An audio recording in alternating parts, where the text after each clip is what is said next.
Welcome back, everyone.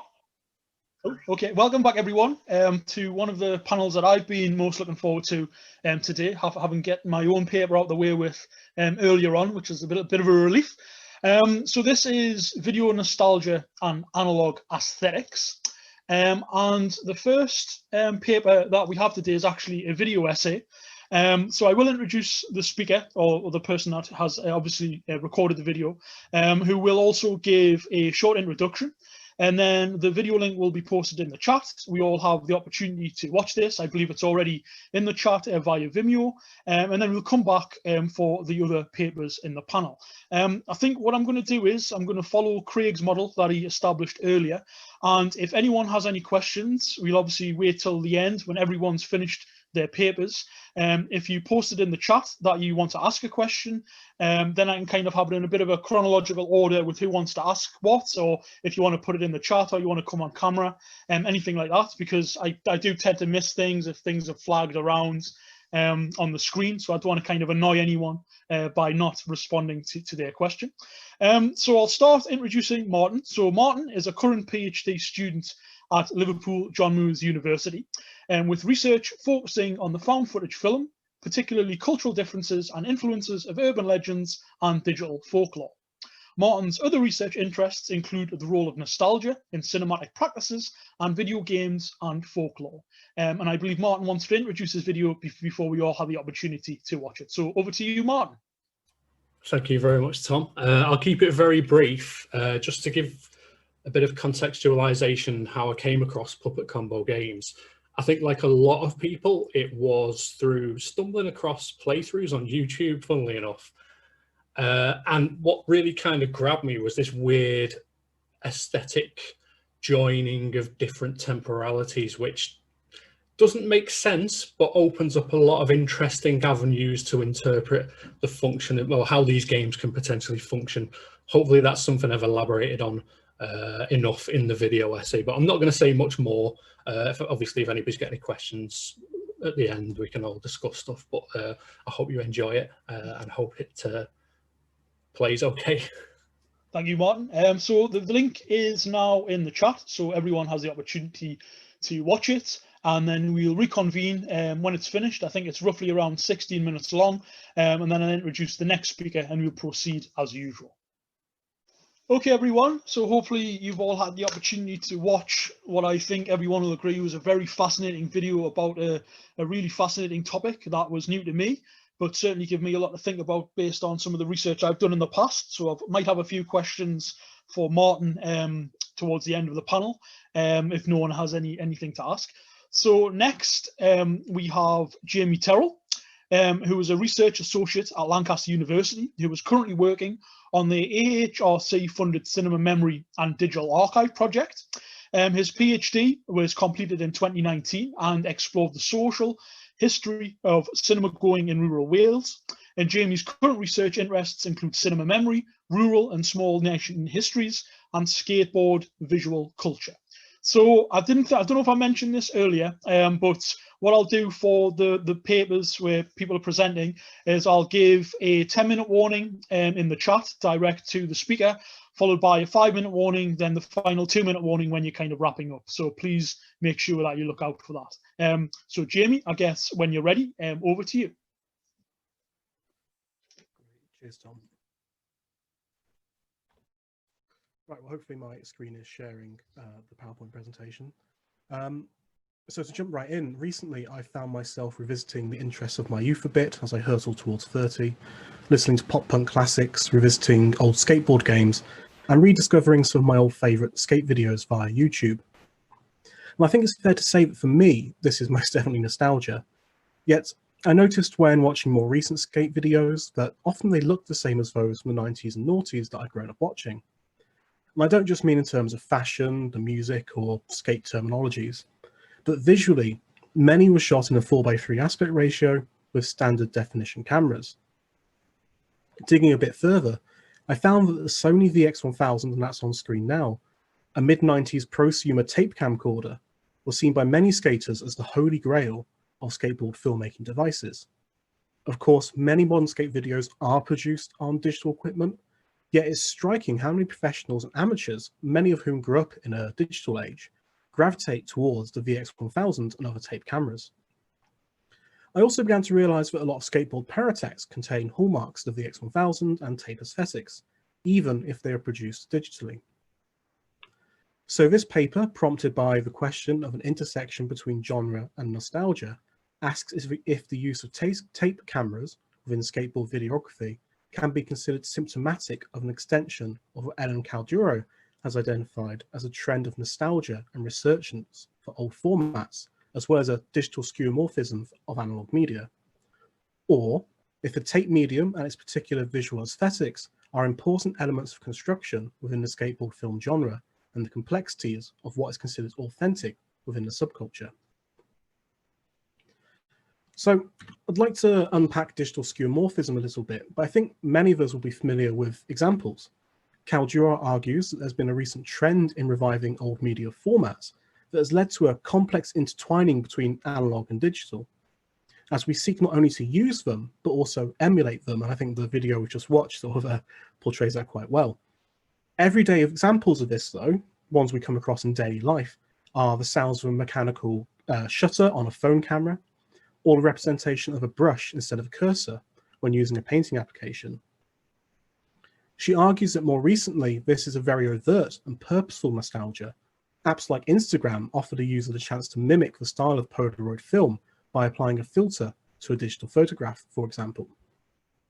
Such a skeuomorphism isn't always a matter of nostalgia, though.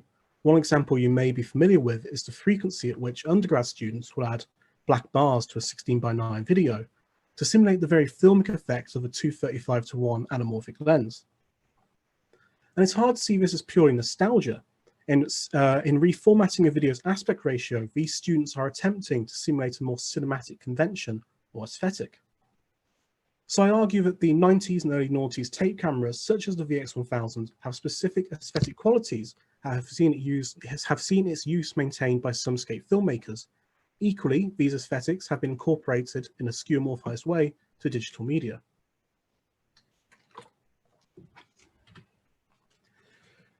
It's important to note that technically speaking, the VX1000 is a digital camera. It records standard definition data to a mini DV tape.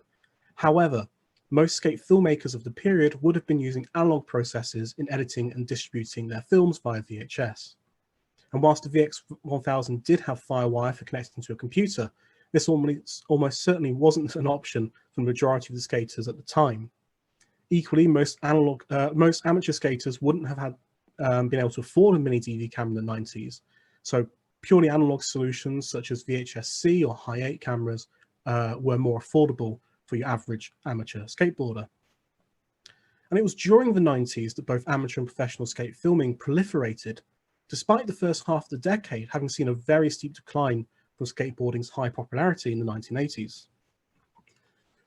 Skate films have existed since the 70s, with Stacy Peralta, one of the sport's first pros, using an 8mm camera to film his competitions. And Peralta was key to the rise of skating popularity in the 1980s, assembling a team of teenagers stars known as the Bones Brigade, and this included the very young Tony Hawk, who you can picture on the far left there.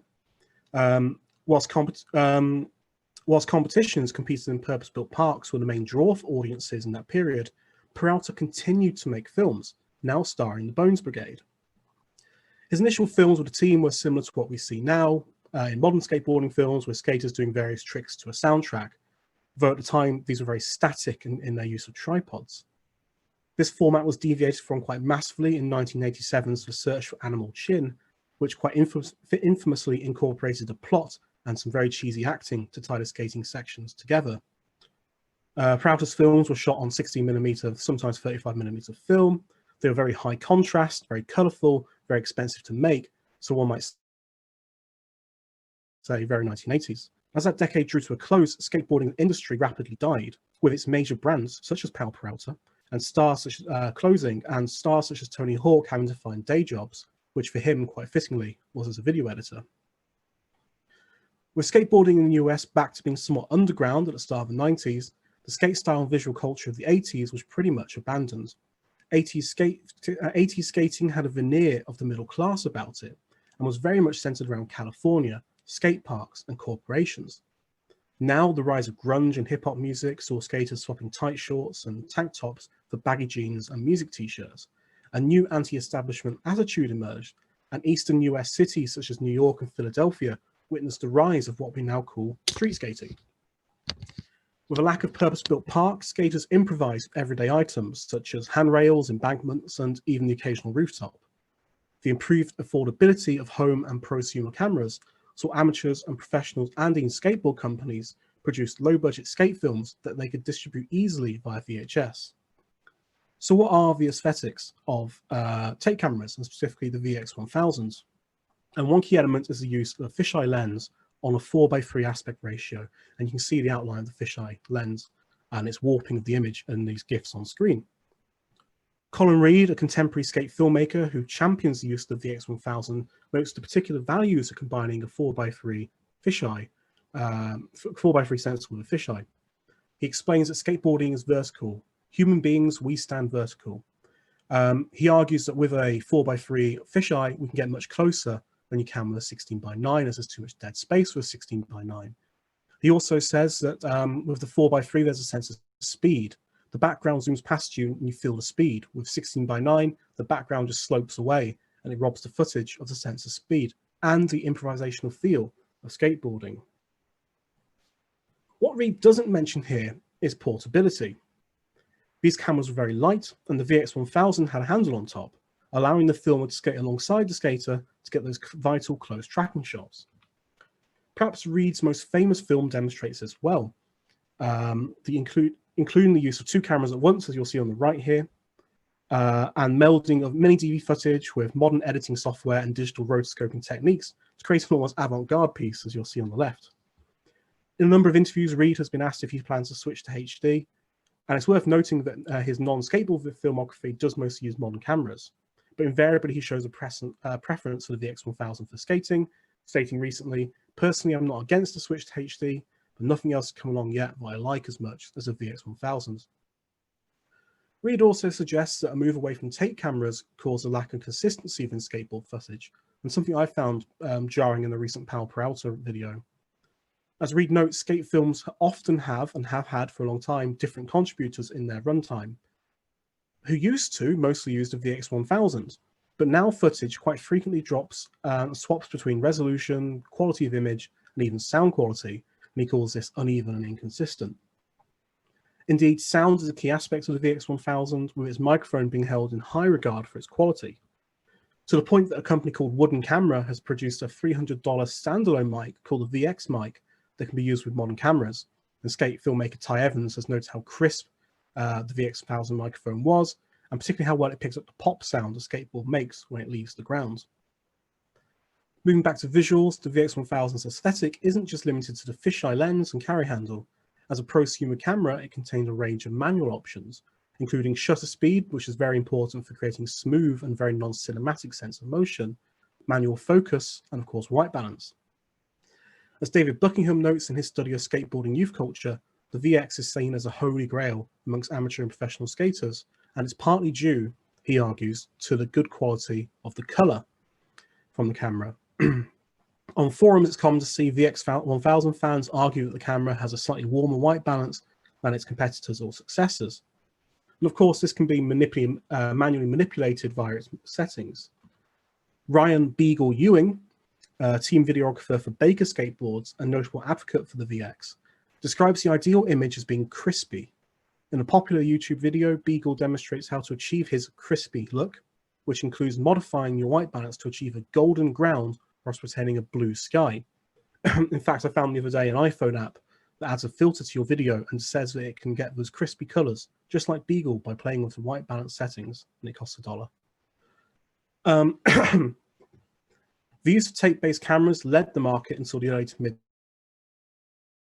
2000s, and Sony by this point discontinued the VX, and they and other competitors have started offering HD recording onto solid-state media, which was more reliable and easier to import to PC for home editing. Tape-based cameras have a finite lifespan, largely due to their moving parts, and tapes themselves degrade over time, like this one, and have become more difficult to find. The VX1000 is certainly not reliable, with filmmaker Aaron Felix having mixed and matched parts of hundreds of VX cameras to supply working models to people such as Beagle. And more recently, the market has been flooded with small and affordable action cameras designed specifically for extreme sports. For it's notable that the users tend to use these cameras in the same way they might a VX1000, with the addition of VX lens add-ons, 4x3 shooting options, and the use of selfie poles to get those very distinct low-angle shots. There's even a VX1000 mount for the GoPro. Yet the VX remains popular. Prices on eBay have skyrocketed in recent years, with working examples right now selling for as much as £600 on eBay. If you search YouTube, it's not just professionals who continue to use the VX. A wealth of amateur skaters seek to use it on many DV alternatives. I spoke to one such YouTuber at the start of the year, Hans Eggles, to ask him why he sought out the VX. Somewhat at odds with Beagle and Reed, Hans believes the popularity of the camera is largely due to nostalgia, noting that his brother is sponsored by a company called Nostalgia Skateboarding, who exclusively shoot with a VX1000. Yeah, I also got the sense from Hans that the use of the VX gives skaters a degree of authenticity amongst their peers, perhaps derived from its popularity with well-known skate filmmakers such as Beagle. And the importance of authenticity within skateboarding has been well documented elsewhere. Buckingham has argued in relation to, of certain clothing or taste of music that the acquisition and display of subcultural capital is a crucial means of establishing one's authority and identity as an authentic skateboarder. Similarly, Tyler DuPont has argued that a skater's status within a local skateboard scene is based not only on their subcultural capital, but also their commitment to the discipline. And it's hard to argue against the use of a mini DV camera in 2020 is anything other than a commitment. DuPont also notes that skateboard brands seek to achieve an authenticity, particularly through the rise of skater-owned companies that flourished during the 1990s. That is, a brand itself can be seen as inauthentic or as a poser brand. It's perhaps arguable then that the use of a VX1000 footage by what are now fairly large and successful brands such as Baker maintains a certain degree of authenticity and commitment to their origins during the 1990s and the rise of skate filmmaking. And I think to an extent we're actually still operating within that third wave of new school skateboarding that began during the 90s, particularly due to visual aesthetics, tricks, and the culture that emerged in that period, having been consolidated and maintained through their representation as genre conventions over the past 20 years. We can see hallmarks of skate videography and aesthetics through some popular television shows from the turn of the century, most notably MTV's Jackass. Jackass was born out of skateboarding via two pre-existing properties. The first, Big Brother Skate Magazine. They'd made skate and stunt videos using mini DV cameras, with a number of their staff, including director Spike Jonze, leaving to create Jackass. The other property was homemade skate footage, stunts and pranks, filmed by Bam Margera and his friends, distributed on VHS under the name CKY. And you can see this low-angle fisheye shot here from one of their videos. And a lot of their footage from CKY was actually repurposed for the MTV show in season 1. So throughout the show's original run, the VX1000 and other DV cameras were used exclusively, with scenes quite often featuring the low-angle, fisheye, and tracking shots that are hallmarks of skate videography, but now brought to a wider audience. It's also not hard to see the influence of skateboard aesthetics on music videos of the period, especially for punk rock and metal music, which were very much in vogue with the scene at the time. On the left, we have a clip from the Deftones' Back to School, and you can see there's little skate segments. And Sonic Youth's 100% earlier in the decade, but Spike Jonze had directed the street skateboarding segments. In terms of cinema, we can see the convention of skate and tape filmmaking are particularly prominent in Jonah Hill's recent directorial debut, mid-90s. And reviews, in my opinion, quite erroneously, have typically described the film as being nostalgic. Yet from interviews, Hill seems more preoccupied with representing an authentic depiction of skateboarding in mid-90s LA. The entire film is presented in a 4:3 aspect ratio, shot on 16mm, and this could be taken as representative of the TVs or indie films of the period. Yet the prominence of skateboarding within the film suggests an influence from skate filmmaking. Indeed, one character is a budding skate filmmaker, with his in-world film, shown on the right here, being shown before the credits roll. And this section has actually been captured on a tape camcorder using a fisheye lens. Video games have also cemented the conventions of 90s skate aesthetics into a wider audience, and perhaps also benefited their own authenticity to skaters in doing so. Why is that not going? In the Tony Hawk Pro Skater series, which arguably aided a global surge of skateboard popularity in the late 90s, a frequent goal is to find a secret tape. Doing so in every level unlocks tape footage of a real pro skater for the player to watch, and these were mostly shot on the VX1000. The 2012 remake of the first games replaces the secret tape with a secret DVD, but the 2020 remake has reverted back to a secret tape. And one wonders if this is an indication of nostalgia or an authenticity to the original game. And something else quite notable about the 2020 remake is the introduction starts off with this homage to the introduction from the first game. You see it on the right here, it has a tape filter put over it, and then it opens up to the 16:9 4K footage. The EA published series Skate, which had 3 iterations on the PlayStation 3 and Xbox between 2007 and 2010, also quite frequently incorporates hallmarks of skate video conventions. The Skate series quite overtly seeks to be more realistic than the arcadey Tony Hawk series, and was lauded by reviewers for its authenticity. Moreover, the viewpoint of the character, what we see as the player, is technically a first-person shot from a following camera operator, with the default view being this low-angle fisheye shot through a camera. Also in that game, the logo for the game's replay editor is a silhouette of the VX1000, and the logo and the loading screens feature flickering tape lines, sort of giving a sense that we're playing an interactive skate video. A more tangential link is that as you progress through the game and you do better tricks, the color balance of the game changes, kind of representing the more crispy colors once you hit a really high score that Beagle describes. So to conclude, there's much more work for me and for others to do in relation to skateboard filmmaking. I've only recently really started on this as a breakaway from my main research. And I really hope to expand upon this in a more ethnographic way and speak to skaters both young and old to get their viewpoints. But I think it's all too easy to assume that the continued use of tape cameras is purely nostalgia, especially when major advocates such as Beagle had begun their career using these cameras. And at one point I wondered if it was actually sort of elitism. What's this? Okay. I believe I've conveyed here through just a few examples that it's a more nuanced debate, however, with there being a complex interplay, as this fantastically drawn diagram shows, between nostalgia, genre convention, and authenticity. The principles of skate filmmaking developed with these tape cameras, low-angle fisheye shots, tracking shots, have remained in skate films made with modern tech. Yet there is a desire by many, including those who weren't even born in the 90s, to shoot on actual mini DV cameras. And this isn't too dissimilar to young mainstream filmmakers wanting to shoot on film for a more cinematic look, or even as argued for by Giuseppe Sapio in relation to home videos, that the granularity of an analog medium provides an important sense of touch and connection to real objects, as opposed to digital files. And to finish up, equally as DuPont, as discussed by DuPont, skateboarding as a culture has a tendency to shun those who are considered to be posers, inauthentic. Arguably then the use of the VX1000, particularly of the use of filters to simulate the look, which is very rare to see, could be seen as a way of achieving authenticity amongst peers. And it's also arguable that media derived from or featuring skateboarding have aided the cementation of tape or VX1000 aesthetics as a genre convention, certainly to a wider audience or non-skateboarding audience through mainstream television and film. Thank you.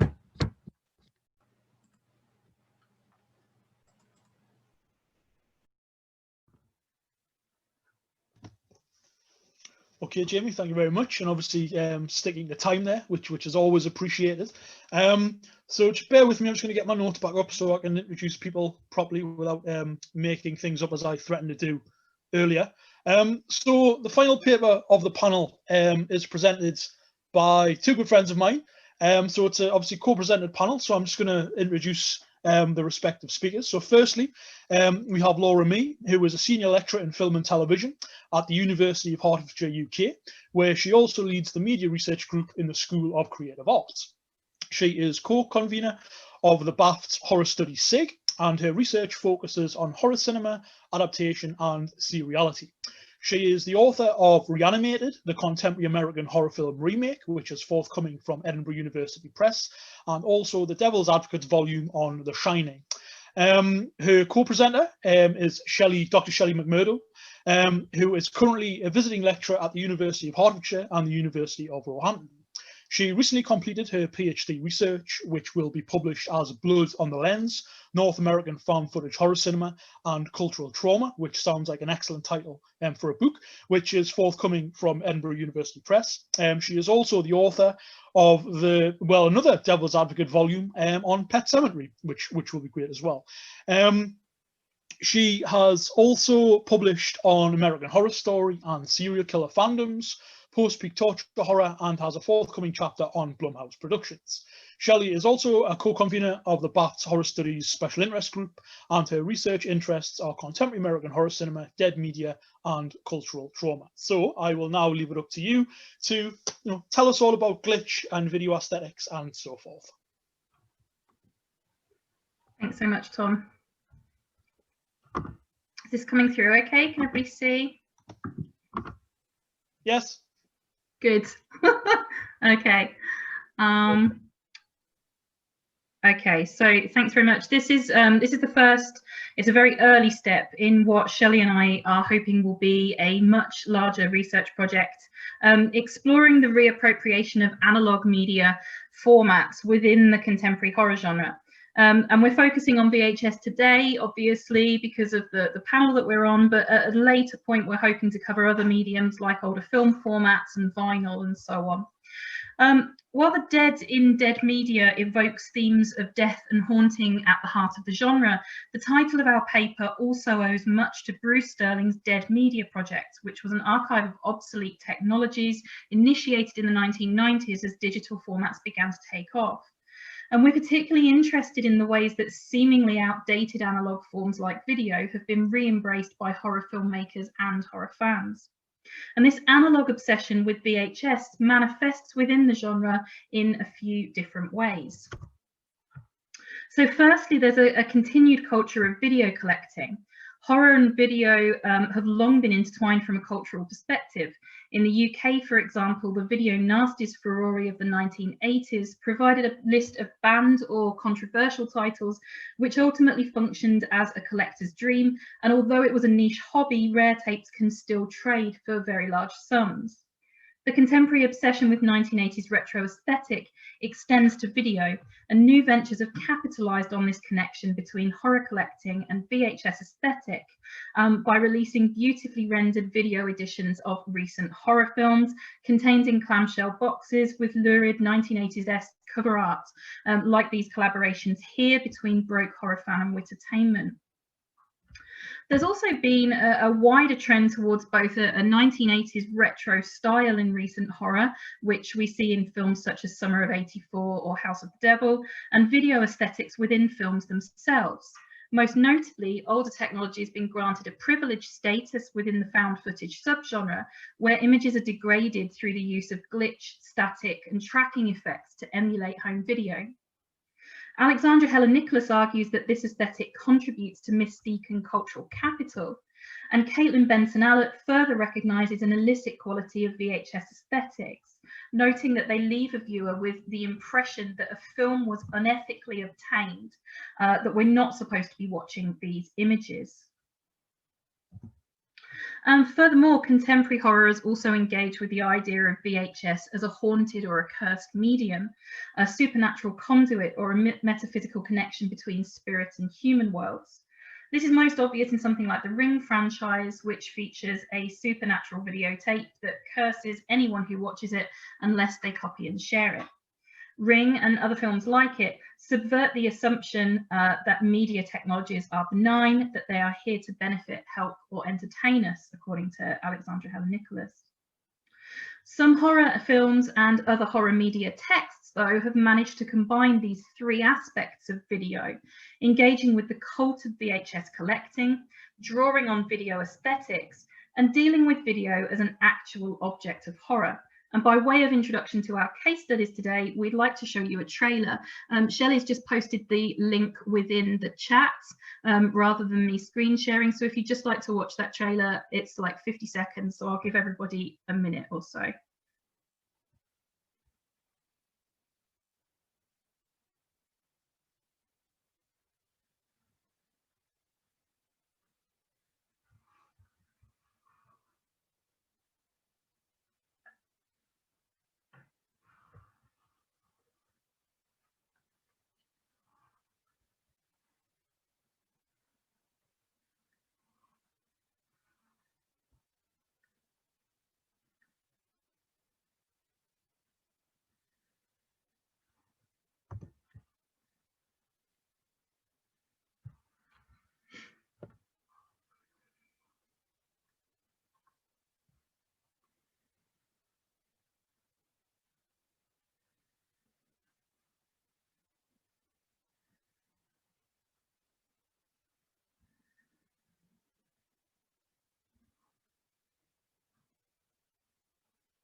Okay, that's just over a minute, so I'm going to assume that people are back.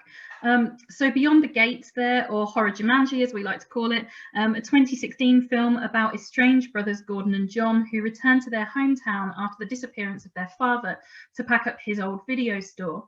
And there they find and play this eponymous video board game that you saw in the trailer. Suffice to say, it's a little bit more dangerous than Monopoly. Video Man in the middle here is a 2018 Swedish film about Ennio, like Morricone, he helpfully explains to somebody on the phone.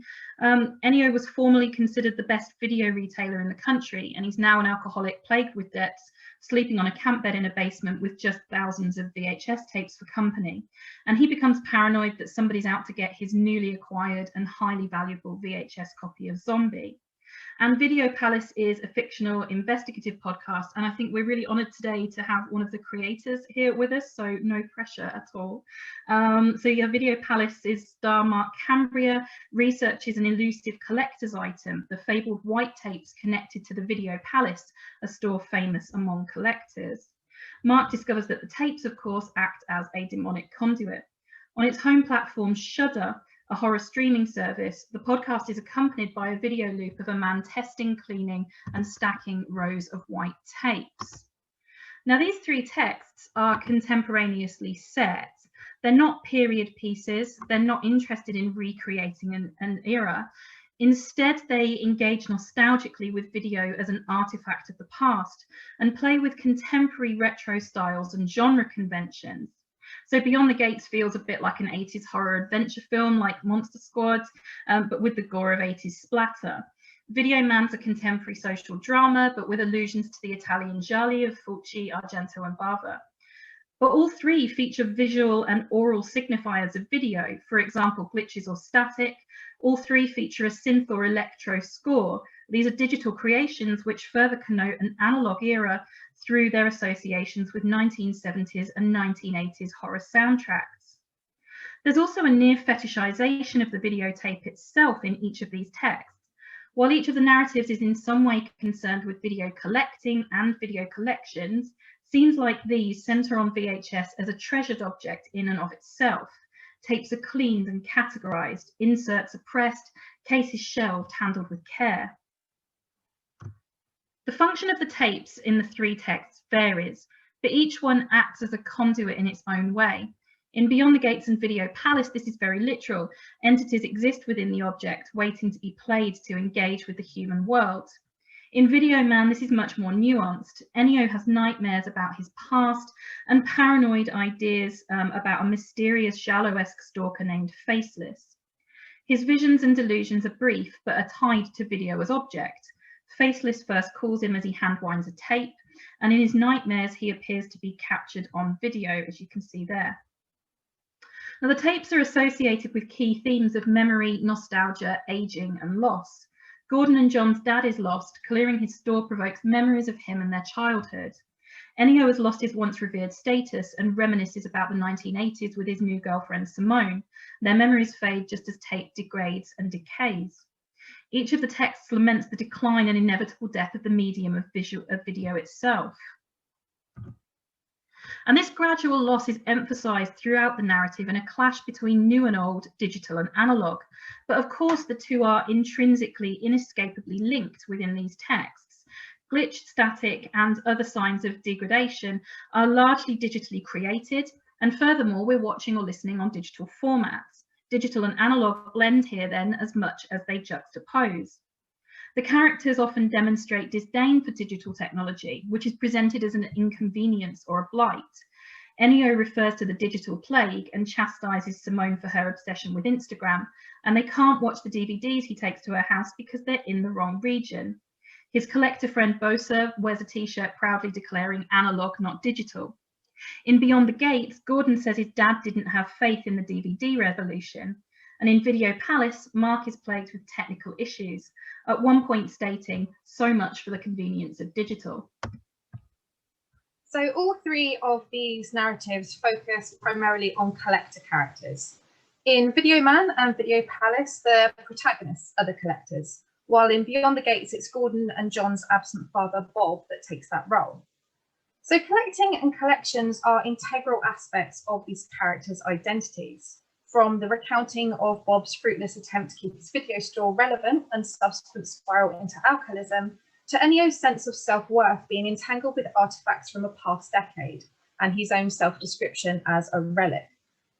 These characters place an enormous amount of value on VHS, not just in a monetary sense, but also on the physicality of the tapes themselves. So Mark Cambria in Video Palace, for instance, remarks that there's something amazing about finding a movie on a shelf and getting seduced by the outrageous box art and making that physical commitment to watch an actual tape. When DVDs came along, they looked and sounded fine, but they were missing, I don't know, something tactile. And it's not just the ownership of these artifacts that the characters value, but their place in time and memory. And this is a value that's sometimes ignored or invalidated by other characters. So Gordon, for example, notes to his girlfriend Margot that he doesn't want to end up like his father, who he classifies as some drunk weirdo with an irrelevant video store, which is kind of actually what I want to be when I grow up.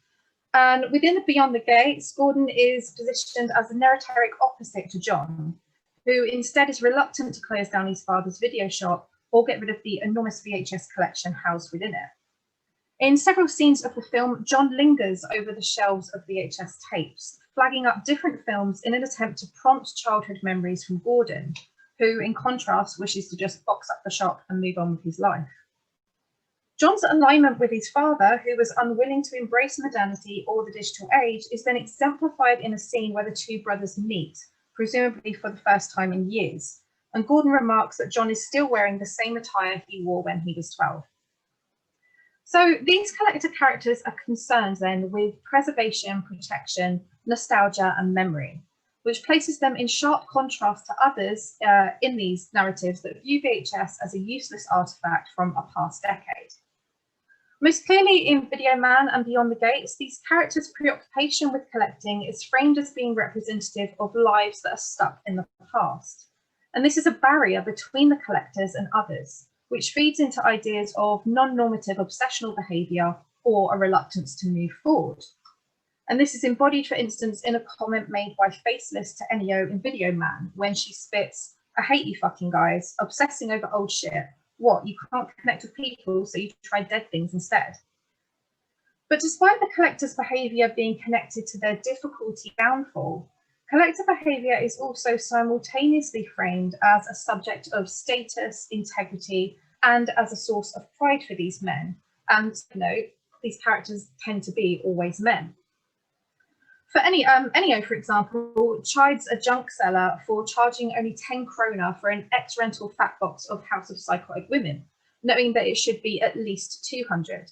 And he's also visibly alarmed at Simone undercharging him for a copy of Zombie. So within Video Man, that's kind of an XP of Zombie Flesh Eaters from the Video Invest collection, which was a 26-title Swedish video series that functioned much like the UK Video Nasty List.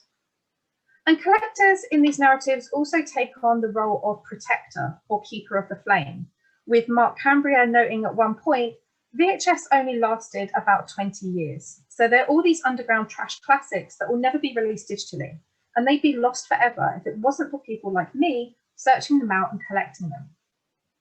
Others also place value on the physical media itself, but aren't quite as poetic as Mark. So Ennio's friend Oscar remarks that although he doesn't watch VHS tapes anymore because of the poor image quality, that, of course, I collect.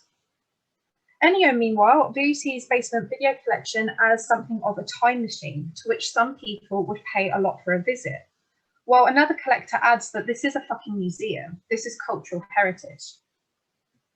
And above all, there's this sense that the collector characters would actually enjoy sharing their collections and their knowledge, but that the only people that would appreciate it or that are worthy are, as Ennio puts it, other connoisseurs like him.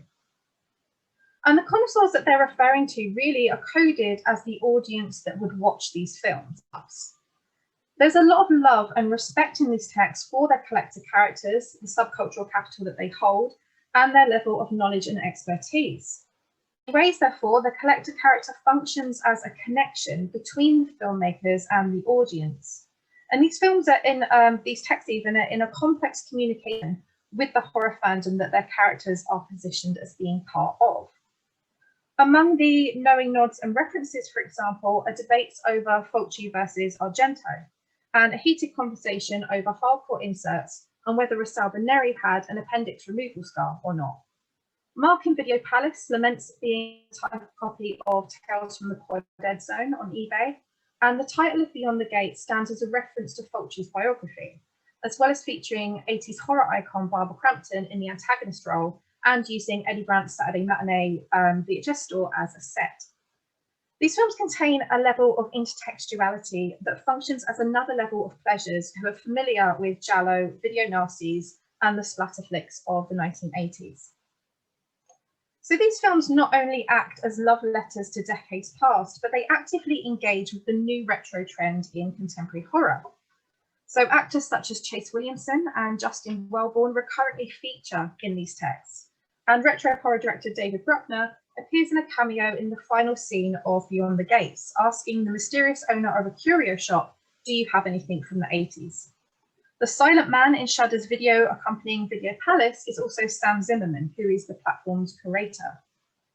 These texts then, like their collector characters, celebrate video culture, but also lament fading memories of video rental stores, while acknowledging that our memories too will fade.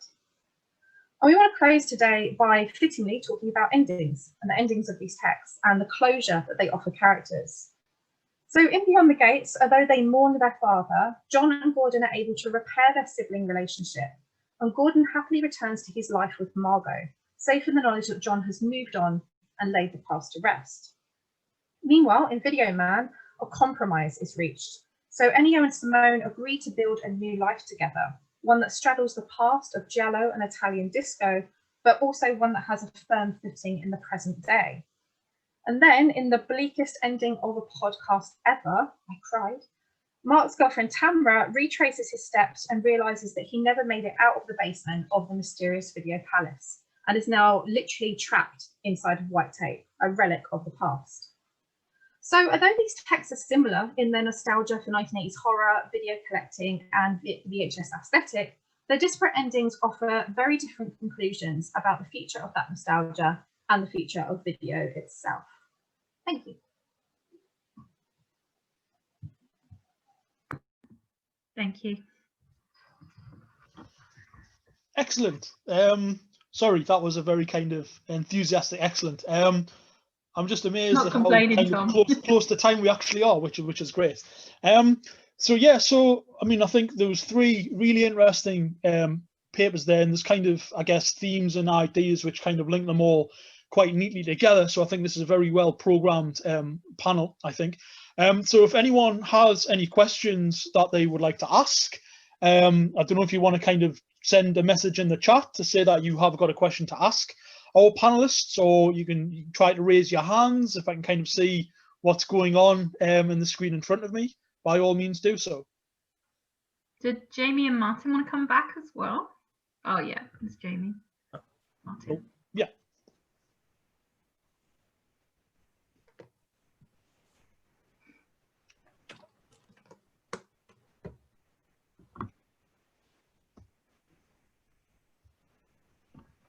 I can't see if any hands have been raised or any questions. On the participant list, there's Lynn Starr's got her hand up.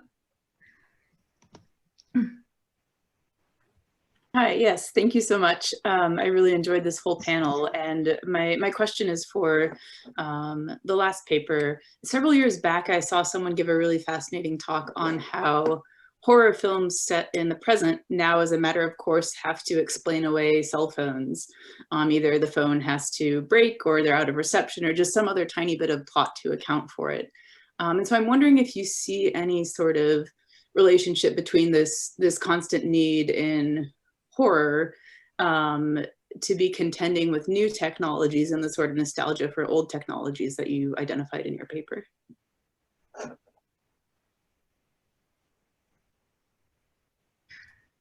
Sorry, I froze in the middle of your question, so I didn't hear the middle bit. Lynn, I'm sorry. Do you want to just recap so that Shellie can hear? Sorry. Yes, yeah, sorry about that. So I'm wondering about, so horror films are constantly having to contend with the development of new technologies, and right, why can't the people just use their cell phones? And so that always has to be a part of the plot now. So I'm wondering if you see any relationship between that need in horror and the sort of nostalgia for old technologies that you two were talking about. It's an interesting question because, like, especially in Video Palace, there's this kind of, the main character Mark is quite dismissive of digital technology, but he's doing this investigative podcast around these white tapes, and at one point, sorry, spoilers, someone breaks into his apartment and steals all the kind of hard physical evidence that he has, but because he's uploaded stuff to the cloud, he still has some evidence that he can use and recordings that he can use. So it's interesting how these texts are kind of balancing kind of an affection for past or analog technologies, but then also kind of feeding digital into that. So yeah, I definitely think it's an interesting thing that these three in particular are doing. I don't know if that answers your question though. I think the Helen Nicholas quote that we used about this, which is specifically in relation to Ring, but I think applies quite well to other films, kind of based around video or with video aesthetics or even older forms of media. This idea that media technology is supposed to kind of like, it's supposed to be helpful, right? The cell phone is supposed to be there in case of an emergency. Digital technology is supposed to pick up things that video couldn't and that analog couldn't, and so on.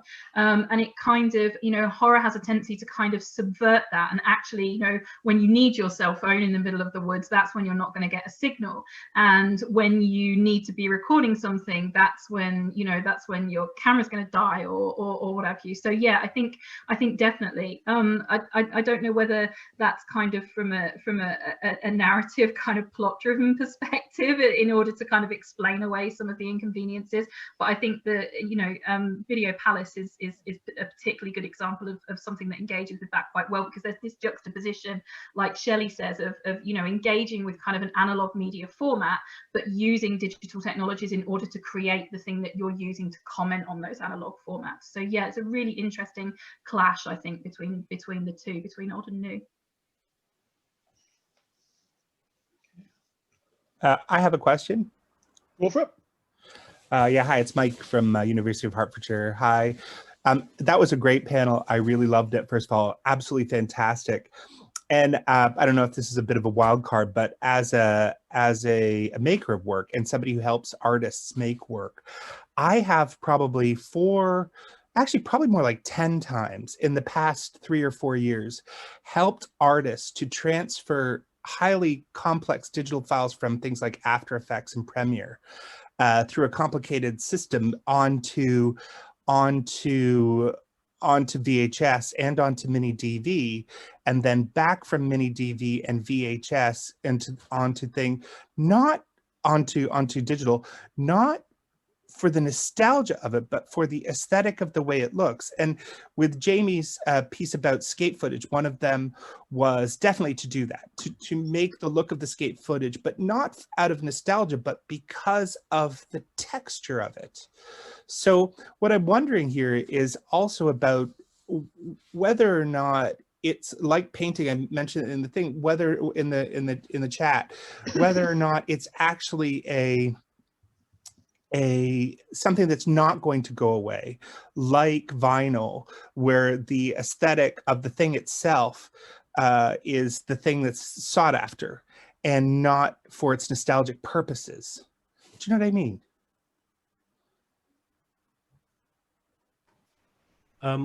If you don't mind me busting in, I think with the skateboarding footage, it has such a role within this skateboarding subculture, which is so complexly and also quite hypocritically built around this sense of authenticity, and there being inauthentic posery type companies and approaches and stuff.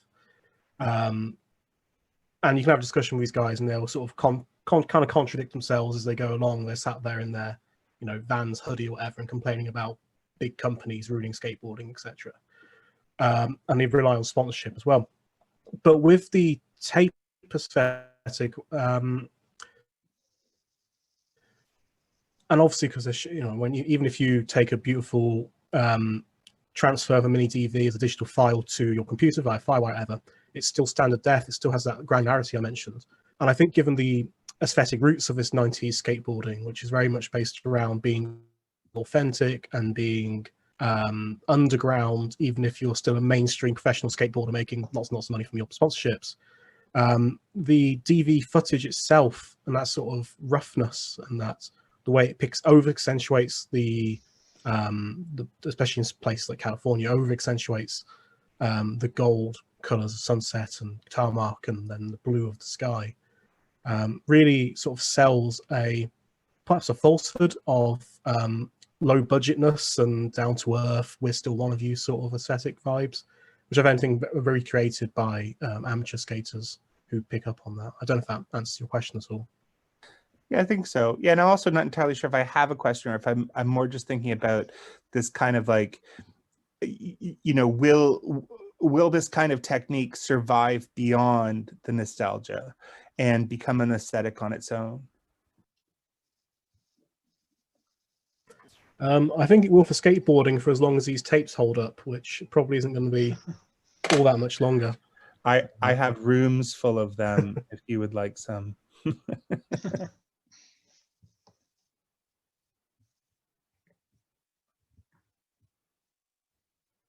Could I just kind of jump in there and ask a question? So, and I guess this is kind of directed at Jamie as well, actually.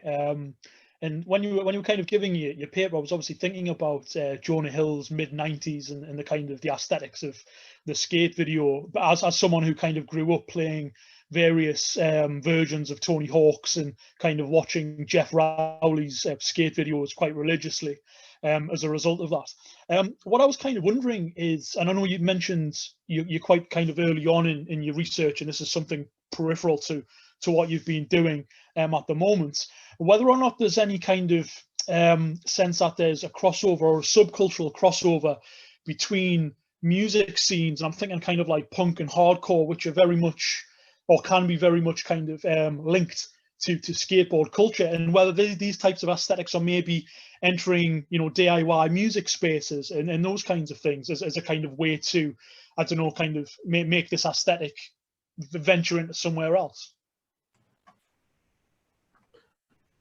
Oh, sorry, it all kind of froze up towards the end there. Yeah, so I'm just kind of wondering whether or not this kind of aesthetic is maybe applicable to, this kind of subcultural crossover if these people are filming but also entering, music venues and music spaces and things like that. Yeah, music and skateboarding have gone hand in hand for a long time.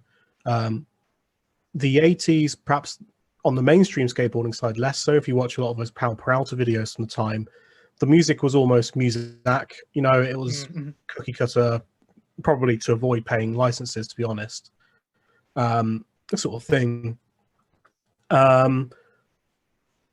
During the 80s, there was an underground subculture of skateboarding. It didn't just magically arise in the 90s, but it did proliferate in the 90s and became mainstream in skateboarding thanks to the mini DV footage and skateboard magazines and stuff. And if you listen to guys like Mike Villelli, who was actually part of the Bones Brigade but quit because he thought it was a bit too poncy, in his own words. He was big into things like Black Flag. He's big friends with a lot of his guys in the punk scene. I think he's singing for Black Flag at the moment. Yeah, he has, isn't he? Incarnation, isn't he? Yeah. Yeah, so I think Rollins is out or acting or something. And that then carried on. Also hip hop quite massively.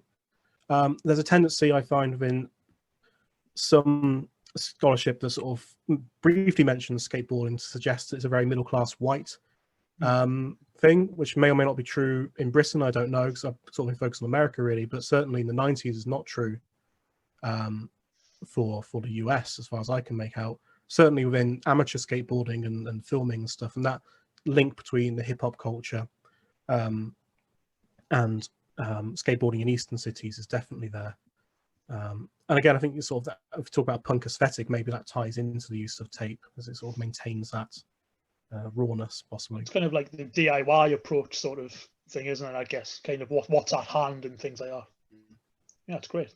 Is there a kind of, there's a few, I don't know if there's any hands raised in the, can't see anyone participants. We have, oh wait, there, got a new message coming through. No, you haven't. Sorry guys, I'm just reading this. So this is from Ivan, who is very complimentary to Laura and Shelley's paper. And he says that the image from the trailer for Beyond the Gates, where streams of light reach from the screen to steal the souls of the watchers, reminds me very strongly of a similar scenes in the Doctor Who episodes, The Idiot's Lantern from 2006. And I suppose Ivan's wondering if do you think or know if there's a direct connection to this? I don't know for sure. I mean, it's possible, but the way kind of I took that image and that reference was more like Poltergeist, fog, things like that. Maybe even like Ghostbusters 2 as well, when like the light's coming out of his eye. I mean, it's possible. What I think, because it's the trailer for Beyond the Gates is referencing 80s horror, it's probably a bit more likely that it's one of those kind of genre touch points or images. I mean, it's possible in Idiot's Lantern that maybe they're referencing 80s horror too. Wouldn't surprise me. It's Mark Gatiss who references 80s, 70s and 60s horror endlessly. So yeah, it would make sense. Yeah, I would be inclined to agree. I think it's more likely that 2006 Doctor Who is citing 80s horror rather than the other way around. Yeah, not the other way around, you know. Yeah, thanks. Just realised there's a hand up from Matthew Leggett. If you want to kind of come in or drop it in the chat. Yeah, just trying to turn my video on.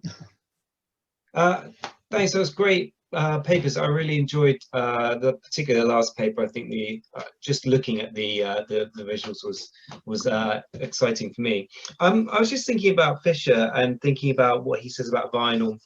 Sort of piggybacks a little bit on what one of the other questions was related to, but you know, very much there's an appreciation with vinyl that people think often people that collect vinyl say that vinyl is better than, you know, digital recordings. And I haven't seen any of the films that you were talking about there. They all look really interesting, but I wondered whether in those films people collected them. I think you mentioned they collect them, but they're aware that they're inferior.